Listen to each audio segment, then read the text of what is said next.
feel like we're some sort of metal boy zone sat here. Sorry. Metal boy zone. Is that Boss's new pedal? That's right. Mate, that was just there. That was too easy. Right, let's start then, shall we? Okay. This first question is from Drobus Wilhelm Vesper. Yes, that. Of course. Yeah. What album was in the back of your mind that influenced the mixing and the production? For me, it was Lateralis by Tool. Really big, punchy drums. I always had that idea of sound. Yeah, Tool of the Tool. Well, I'd say our last one actually. There were things that I wanted to change and improve from the last one, so I thought. So your inspiration was what we'd done before? Yeah. Oh, that's cool, man. Yeah. I think for me, I'd been listening to way too much Elder. But actually, I'm not sure that's possible. Yeah, I was going to say. But yeah, I've been listening to loads of Elder, and I just I love the way that they keep evolving. Yeah, keep listening to their records, especially their new one. Yeah, the new EP is ridiculous, man. It's just like they went, fuck it, we're gonna do whatever we want. So yeah, I think Elder were a pretty big influence on that one for me. Do you want to read a question? Yeah. This one's from Gary Acton. Writer's block. Ever been a problem? What do you think? I think because of the way that we write,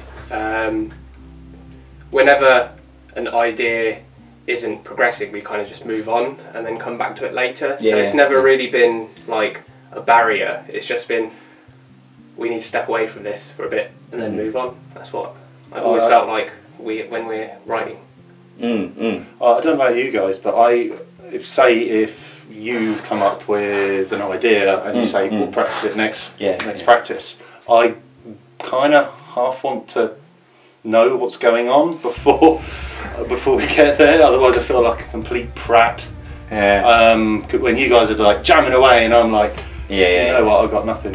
Yeah, it is easier for rhythm sections though, man, and especially because I'm originally a bass player. I'm just like, give me a drummer and I'll get a groove. B-word. Yeah, sorry. It's right. That'll come up later. Don't worry. But I mean, for me, I always think that even the concept of writer's block is interesting for me because obviously it suggests the fact that you are trying to write something and you are unable to do it.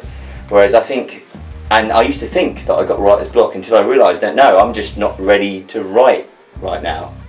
And when I do have a moment, because I always say that thing I always say to you guys all the time, it's like, oh, I'm having a writing spell at the moment. Sure. And so it's basically, there will be times when I'll just write loads of stuff, and there will be times when I just don't.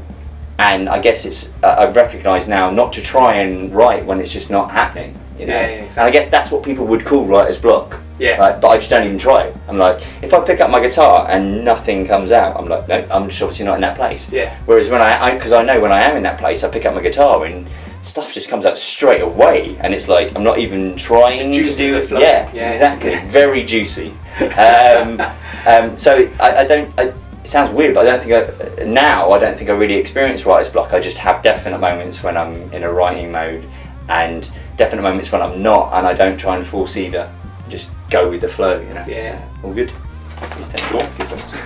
Well then, right. Mark Laley says, what were your influences leading to this album before you started writing it? It's kind of similar to what album was in the back of your mind, I suppose, but yeah. It's more creativity though. Oh yeah, that's production. Yeah, okay. Influences. Rage Against the Machine, quite a lot, I think. Especially with like Death of All, you know. Like, coming more from like a funk, like more of a groovy type of background. Which is really natural for you, isn't it? Yeah. And actually, like, kind of, you brought out, I used to play a lot of funk and then sort of stopped because that wasn't really a style that Westy kind of like acclimated with. Whereas now, since I've been playing with you a lot more, it's brought a lot of that back, a lot of sitting in the pocket a little bit. Yeah, we jam a lot more. Exactly. Which is kind of what you were talking about as well, isn't it? Yeah. I'm trying to think. What really influences is when we're in the van going to gigs and the stereo's on. What do we normally listen to? Free, War of the Worlds. War of the Worlds, definitely. Elder, Witch Hound, new Witch Hound album. Yeah, that was really good. Sometimes. Yeah. I do. I mean, I think that the difficult thing you always have when you're about to write a new album as well, and it's this fine line with influence, is that you can listen to something so much that you start to absorb it at a time when you're writing, and you'll sit down and you go, I just wrote this awesome riff, and then you're like, oh, it's Elder. Yeah. Shit.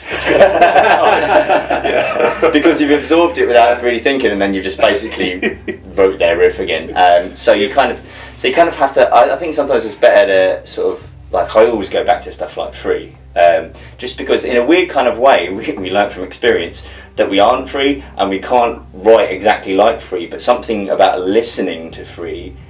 There's just something about their music that they make. It kind of puts us in the zone, doesn't it? Yeah, yes. and there's something effortless about their music that I'm always trying to get. So it's not even like kind of about genre or notes. It's about that effortless feel that they have in their music, where they just feel like there's just like. And I guess like we do that with writing, and it kind of comes back to the writer's block thing as well. Like, you know, when we're writing, we always have that. Like, does it make us go, whoa? Yeah, If it ends up being too difficult to actually get an idea out there, then maybe it's not the right idea. That sort of thing, you know. Yeah. The bullshit filter. Yeah. Yeah, totally. Yeah. Shall I go next? Go on then. Okay, Ian Hall, with 2 songs featuring Sian, did you write them first and then realise that she would be perfect guest vocalist for them, or were they written with her in mind? So I guess this is about Legend of the Five Sons and Deepest Roots, although she did also sing a little bit of backing on Woe Betide. But that was more sort of that random idea that you dropped in her in the studio. Can you go, ooh? Okay. But yeah, I mean, Deepest Roots was wrote around the same time that most of the new album stuff was written, and I wrote that as this sort of, it was when I was really starting to form the Forest ideas around it, and it was a driving factor in that, and I never even knew it was going to go on the album, to be honest with you, because at that stage it's so different from our style, it's so chord based. Because I remember playing it to you once and you were kind of, it's cool but it doesn't really sound like us, do you remember? And it's because we were thinking about turning it into a band song, weren't we? Like kind of with big guitars, riffing it up. Yeah. And it just it can't do that. It's not that kind of song. And so it was sort of not on the back burner but there. And that's a similar thing to Legend of the Five Sons, because I think I told you that I keep all those phone recordings when I first think of ideas for songs, and I found the original phone recording that I made when I first had the idea for Legend of the Five Sons, and it was 2015. Yes, so that means that I started writing Legend of the Five Sons before These Paths We Tread, and I think I remember it was almost going to go on These Paths We Tread, and then it didn't quite turn it into a song, and again probably for the same reasons of like kind of because it was so acousticy.